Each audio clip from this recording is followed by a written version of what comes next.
आचार्य शुक्ल का मैं बार बार जिक्र इसलिए करता हूँ कि उनके दृष्टिकोण को अगर आप समझ जाएंगे ना, तो आप जीवन को देखने का आपका नज़रिया भी बदल जाएगा और आप बहुत कुछ साहित्य की दुनिया से अपने आप को परिचित कर लेते जाएंगे। इस सतत प्रक्रिया के अंदर जब हम सीखते रहते हैं ना कुछ, क्योंकि कहा ना कि अगर हम हर रोज़ कुछ न कुछ सीखते रहते हैं तो एक दिन हम उस विषय के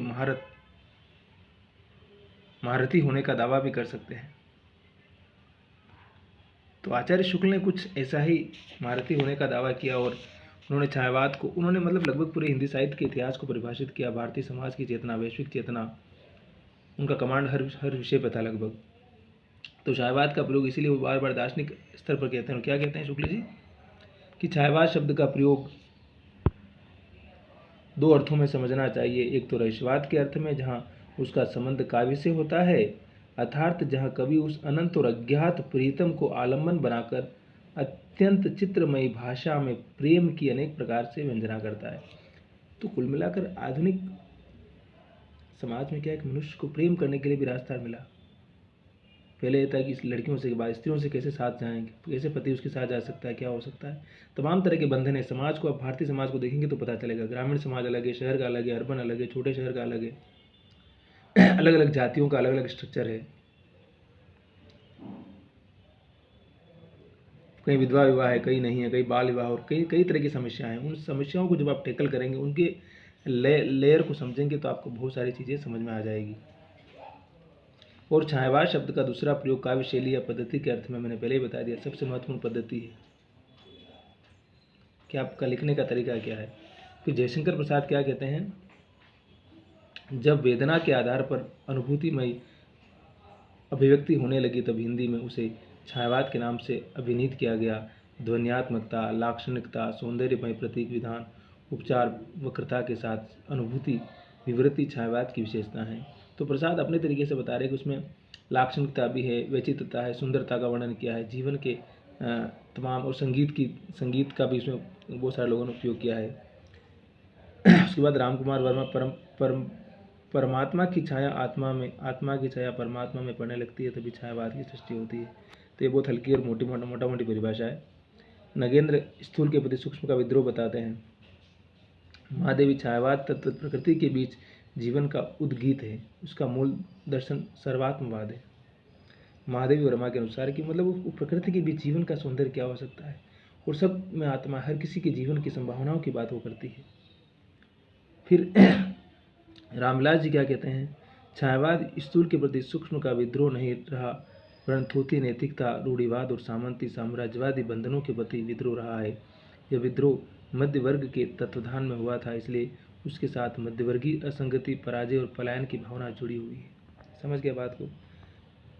रामलाल शर्मा उसको इस तरह से देखते हैं कि सामाजिक परिवर्तन की जो पूरी प्रक्रिया चलती है उसमें किस प्रकार से हम थोथी नैतिकताओं, थोथे मूल्यों, तमाम तरह की साम्राज्यवादी और सामंती मानसिकताओं के विरोध में कैसे समाज खड़ा हो और अपने सहज और सबकी समानता, सबकी बराबरी की बात कैसे वो करता है, उन मूल्यों के साथ खड़ा होता है। और हजारी प्रसाद द्विवेदी ने बड़ी अच्छी परिभाषा लिखी है कि छायावाद के मूल में पाश्चात्य रहस्यवादी भावना अवश्य थी। इस श्रेणी की मूल प्रेरणा अंग्रेजी की रोमांटिक भावधारा की कविता से प्राप्त हुई थी, पर इसमें संदेह नहीं कि उक्त भावधारा की पृष्ठभूमि में ईसाई संतों की रहस्यवादी साधना अवश्य थी। कहें कि ठीक है पश्चिम से आता है, लेकिन उसके अंदर भी मूंग वाले साधु की फिलोसॉफिकल धारणा है उसके अंदर।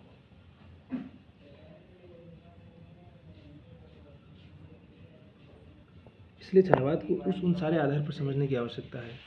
और क्या कहा गया, देखिए छायावाद के बारे में अंतिम क्या है कि प्रेम, प्रकृति और मानव सौंदर्य की स्वानुभूतिमय, रहस्यमय, सूक्ष्म अभिव्यंजना लाक्षणिक एवं प्रतीकात्मक शैली में जिस काव्य में होती है उसे छायावाद कहा जाता है। अब छायावाद की मोटा मोटी परिभाषा दी है कि प्रेम भी है, प्रकृति भी है, मानव सौंदर्य भी है, खुद की अनुभूतियाँ भी है, रहस्यवाद भी है, अभिव्यंजना भी है, लाक्षणिकता भी है, प्रतीक वाली शैली भी है। ये सारी चीज़ें जिस रचना में, जिस काव्य में आपको नजर आएगी, आप समझ लीजिए कि वो छायावादी काव्य के अंतर्गत आएगा। वैसे आज की कविता अगर पढ़ेंगे तो उसको किसी बंधन में या किसी खास तरह की सीमा में बांधना हमारे लिए बहुत मुश्किल है। वो जीवन के तमाम क्षेत्र में प्रवेश करती है और यही उसकी विशेषता भी है और ये उसका प्रभाव भी है।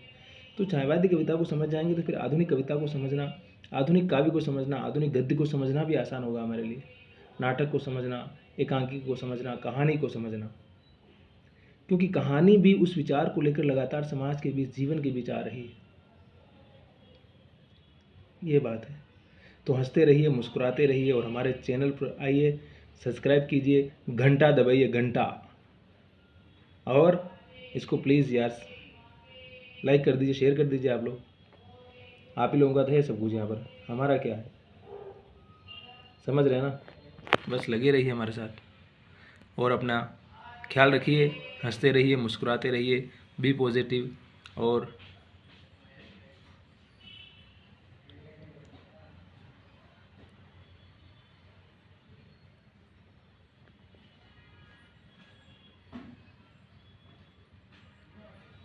संघर्ष करते रहिए, जीवन में उम्मीद नहीं छोड़नी है, लगा रहना है हमेशा। असफलता हमें बहुत कुछ सिखा के जाती है, उसे सीखता रहना है, गिव अप नहीं करना है।